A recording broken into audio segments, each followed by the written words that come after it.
श्री गणेशाय नमः। ओम श्री गुरुवे नमः। आज की भगवत चर्चा स्वामी श्री राम सुखदास जी के लेख प्रवचन भक्त शिरोमणि श्री हनुमान जी की दास्य रति, इस पर आधारित है।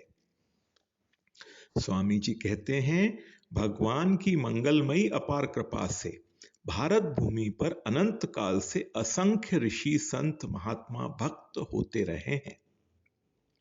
उनमें भक्त शिरोमणि श्री हनुमान जी महाराज का विशेष स्थान है। वानर जैसी योनि में जन्म लेकर भी अपने भावों, गुणों और आचरणों के द्वारा हनुमान जी ने प्राणी मात्र का जो परम हित किया है एवं कर रहे हैं, उससे लोग प्रायः परिचित ही हैं। उनके उपकार से कोई भी प्राणी कभी उऋण नहीं हो सकता। भगवान श्री राम के प्रति उनकी जो दास्य भक्ति है, उसका पूरा वर्णन करने की सामर्थ्य भी किसी में नहीं है। अपने आप को सर्वथा भगवान के समर्पित कर देना, उनके मनोभाव, प्रेरणा अथवा आज्ञा के अनुसार उनकी सेवा करना, उनको निरंतर सुख पहुंचाने का भाव रखना तथा बदले में उनसे कभी कुछ न चाहना, यही भक्ति का स्वरूप है। ये सब बातें श्री हनुमान जी महाराज में पूर्ण रूप से पाई जाती हैं। वे अपने शरीर, इंद्रियां, मन, बुद्धि, बल, योग्यता, समय आदि को एकमात्र भगवान श्री राम का ही समझकर उनकी सेवा में लगाए रखते हैं। उनका पूरा जीवन ही भगवान को सुख पहुंचाने के भाव से ओतप्रोत है। भगवान को श्रद्धा प्रेम पूर्वक सुख पहुंचाने के भाव को रति कहते हैं। यह रति मुख्य रूप से 4 प्रकार की मानी गई है: दास्य, सख्य, वात्सल्य और माधुर्य। दास्य रति में भक्त का यह भाव रहता है, भगवान मेरे स्वामी हैं और मैं उनका दास हूं।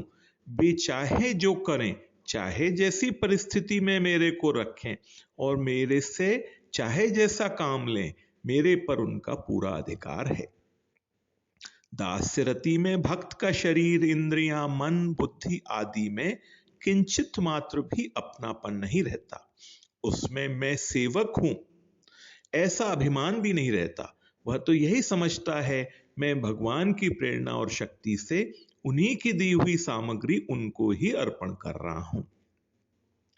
ऐसे अनन्य सेवा भाव वाले भक्तों को यदि भगवान सालोक्य, साष्टि, सामीप्य, सारूप्य और सायुज्य, ये 5 प्रकार की मुक्तियां भी दे दें तो वे इनको ग्रहण नहीं करते। सालोक्य, साष्टि, सामीप्य, सारूप्य कत्वमप्युत दीयमान्यम न ग्रहंति विना मत सेवतम जनाः। सेव्य ने सेवा स्वीकार कर ली, इसी बात से भक्त अपने को कृतकृत्य मानता है। इतना ही नहीं, अपने इष्ट देव के भक्तों की भी सेवा का अवसर मिल जाए तो वह इसको अपना सौभाग्य समझता है। हनुमान जी महाराज सनकादिक ऋषियों से कहते हैं, एहि केषु च कारेषु महापत्सु च सर्वदा नैव योज्यो राम मंत्र केवलम मोक्ष साधकः। एहि के समन प्राप्ते माम स्मृत राम सेवकम यो रामम संस्मृतितम भक्तया मनुपरायणः तस्याहमिष्ट संसिद्धे दीक्षितोस्मि मुनीश्वराः वांछितार्थम प्रदास्यमि भक्तानां राघवस्य त सर्वथा जागरूकोस्मि राम कार्य धुरंधरः। ये श्लोक राम रहस्य उपनिषद के हैं। श्री हनुमान जी महाराज कहते हैं, लौकिक कार्यों के लिए तथा बड़ी से बड़ी आपत्तियों में भी कभी राम मंत्र का उपयोग नहीं करना चाहिए। वह तो केवल मोक्ष का साधक है। यदि कोई लौकिक कार्य या संकट आ पड़े तो मुझ राम सेवक का स्मरण करे।